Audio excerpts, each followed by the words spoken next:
You know how it is, right? We all make these plans for the future, but what happens when life just doesn't care about our plans? Today, we're going to dive into a really powerful but super simple idea for navigating all that unexpected stuff with a bit more courage. And it all kicks off with one ancient piece of wisdom. If the wind blows, ride it.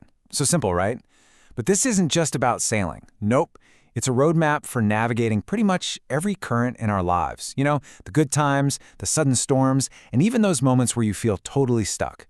It's all about balancing acceptance with taking real, decisive action.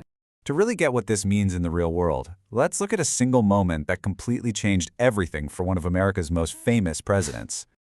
Okay, so picture this. It's August 1921. A 39-year-old Franklin Delano Roosevelt is absolutely at the top of his game. He has this perfect day, sailing, racing his sons. He's vibrant, he's powerful, he is just completely alive. And then, just 48 hours later, that life is just gone. Paralysis sweeps through his body. The wind shifted with unbelievable speed, and from that point on, he would never walk on his own again. Now, FDR's story is, of course, an extreme example. But it points to a problem that, let's be honest, we all face. This illusion that we can always get around to really living, later.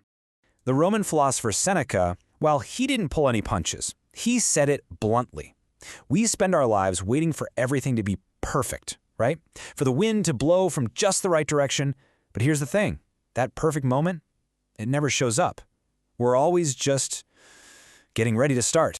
And this slide just nails that internal conflict, doesn't it? Martin Luther King Jr. even talked about this, how we make these resolutions. We decide we're going to change to drive this evil out. But then the next year comes and, well, the old habit is still there. We keep promising tomorrow, but what we're often feeling is just a fear of tomorrow. There's this massive gap between what we say we'll do and what actually happens. So what do we do about it? If waiting around is the problem, then action has to be the solution. But it takes a really fundamental shift in how we think about the winds of life, and especially how we think about the idea of failure. I love this reframe from performance psychologist Michael Gervais. We are so afraid of making a mistake that we just do nothing. But he says that's the real failure. The true mistake isn't stumbling or messing up, it's staying on the shore, never even trying to set sail in the first place.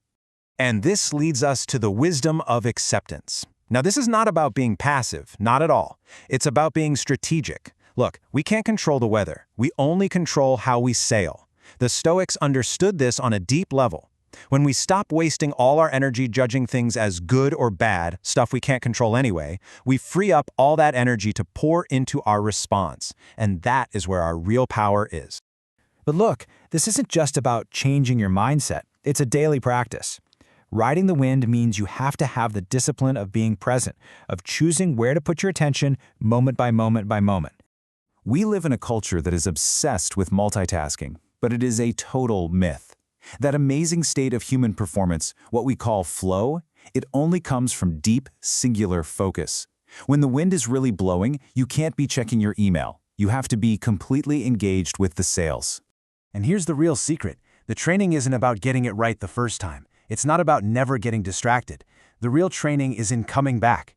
Your mind wanders, you notice it, and you just bring it back to what you're doing. The real question is, can you do that 1,000 times? Because that resilience, that is the real skill. And this kind of practice, it ultimately changes how you even define a successful life. It shifts the goalposts away from all that external validation to something much, much deeper and more lasting. The Roman Emperor Marcus Aurelius really forces us to confront how temporary all this is. I mean, think of the New York Public Library. The walls are literally carved with the names of titans: Astor, Tilden, Lennox. These were the giants of their time. And yet, how many of us even recognize those names today? Just like he said, everything lasts for a day, the one who remembers and the remembered. So if fame and fortune just fade away, what's a better way to measure success? Well, maybe it's inner peace. Or maybe it's the simple act of giving, of leaving people, places, and projects just a little bit better than you found them. Now that's a legacy that doesn't need your name carved in stone. And this brings us to the final, and I think the most urgent point of this whole philosophy. We've talked about the problem, the mindset, and the practice, so now it's about the timing. The Stoics had this phrase, memento mori, which means, remember you must die. And they didn't say it to be morbid, they said it to create urgency and clarity. Time is not an infinite resource. It is slipping away with every single second that we sit around waiting for the right moment. Which leads us to this absolutely piercing question from the philosopher Epictetus. He asks, how long are you going to wait before you demand the best for yourself? And he's not talking about luxury goods. He's talking about demanding that you stop putting your own life on hold, that you stop being a slave to bad habits and fear, that you finally start living with intention. And this is the bottom line, the most crucial point. There is no better time. The perfect conditions you're waiting for are a complete fantasy. The life you actually want to live has to be lived today with the circumstances you have right now. Just look around. The wind is blowing. And that brings us full circle.